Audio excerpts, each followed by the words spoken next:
Software is everywhere. We use it on our phones, in our cars, and even in our refrigerators. This widespread use makes software an attractive target for attackers. If software is not built with security in mind, it can be vulnerable to attacks that can compromise sensitive data, disrupt critical services, and even cause physical damage. Building secure software is no longer optional, it's essential. In today's interconnected world, a single vulnerability can have far-reaching consequences. Imagine a banking app with a security flaw.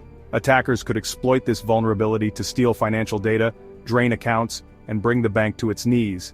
This scenario highlights the importance of secure software development. By incorporating security considerations throughout the software development lifecycle, we can create software that is resilient to attacks and protects users and their data. The principle of least privilege dictates that users and processes should be granted only the minimum level of access necessary to perform their tasks. This limits the potential damage that can be caused if a user account is compromised or a process is exploited. Think of it like the keys to your house.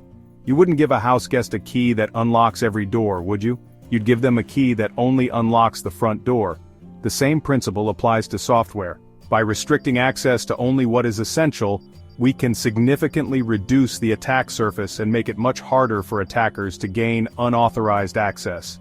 Embracing the principle of least privilege is a fundamental step in building secure software that safeguards sensitive information and operations. Defense in depth is a security strategy that involves implementing multiple layers of security controls. This approach ensures that if one layer of defense is breached, other layers are in place to prevent or mitigate the attack.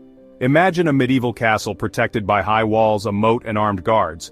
Each layer of defense makes it progressively harder for attackers to reach their objective. Similarly, in software development, we can apply defense in depth by using a combination of security measures such as firewalls, intrusion detection systems, strong authentication mechanisms, and encryption. By implementing multiple layers of defense, we create a more resilient system that can withstand even determined attacks. The fail secure principle emphasizes the importance of designing systems that fail in a secure manner. When a system encounters an error or is under attack, it should default to a safe state that protects sensitive data and prevents further damage. Think of a bank vault door. If someone tries to force it open, the door should lock down, making it even more difficult to breach. In software, failing securely might involve terminating a user session, logging the suspicious activity, or shutting down a critical process to prevent unauthorized access or data modification. By designing systems that fail securely, we minimize the impact of failures and attacks, ensuring the continued integrity and availability of critical services. Methodology 1, Code Reviews, a second pair of eyes for enhanced security. Code reviews are an essential part of secure software development. They involve having another developer examine the source code for potential security vulnerabilities and coding errors. Imagine you're writing a complex mathematical formula. You might ask a colleague to double-check your work to ensure you haven't made any mistakes. Similarly, code reviews in software development provide an opportunity to catch vulnerabilities early in the development process when they are less expensive to fix. Regular code reviews help to improve code quality, reduce the number of bugs and security flaws, and ensure that the software adheres to security best practices. Methodology 2, Security Testing, Proactive Identification and Mitigation of Vulnerabilities. Security testing involves systematically evaluating the security of a software system by simulating real-world attacks. This process helps identify vulnerabilities and weaknesses in the software before it is deployed to production. Think of a car crash test. Engineers intentionally crash vehicles in a controlled environment to identify design flaws that could compromise passenger safety. Similarly, security testing in software development involves various techniques, such as penetration testing, fuzz testing, and vulnerability scanning, to uncover security flaws and assess the effectiveness of security controls. By proactively identifying and mitigating vulnerabilities, we can significantly reduce the risk of successful attacks and ensure the software is robust and resilient.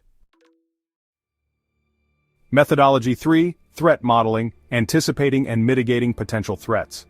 Threat modeling is a structured process that involves identifying potential threats and vulnerabilities in a system.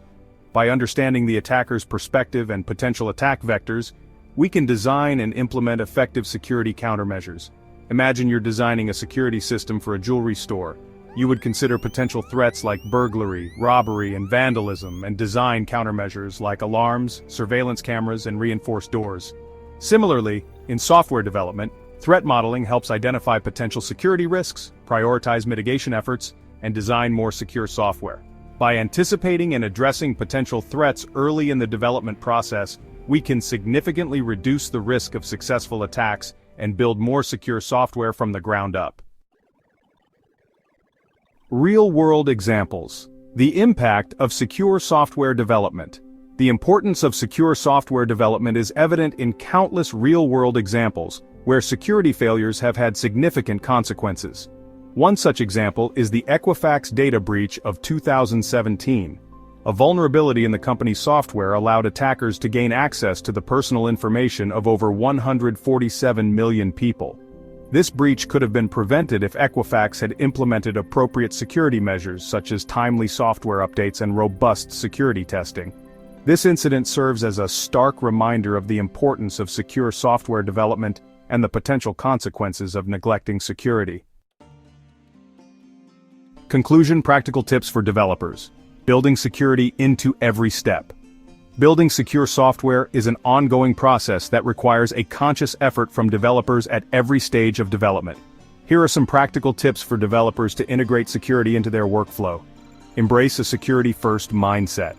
Consider security implications in every decision and action throughout the development lifecycle. Follow secure coding practices. Adhere to industry-standard secure coding guidelines and best practices to prevent common vulnerabilities. Use security analysis tools. Leverage automated tools to scan code for potential vulnerabilities and security weaknesses. Stay up to date on security best practices. Continuously learn and adapt to the evolving threat landscape by staying informed about the latest security trends and vulnerabilities. Foster a culture of security. Encourage collaboration and knowledge sharing among team members to promote a security-conscious development environment. By incorporating these tips into their daily routines, developers can make a significant contribution to building more secure software that protects users and their data. If you learned something new, like the video, share your thoughts in comment section, and don't forget to subscribe the channel for more related videos.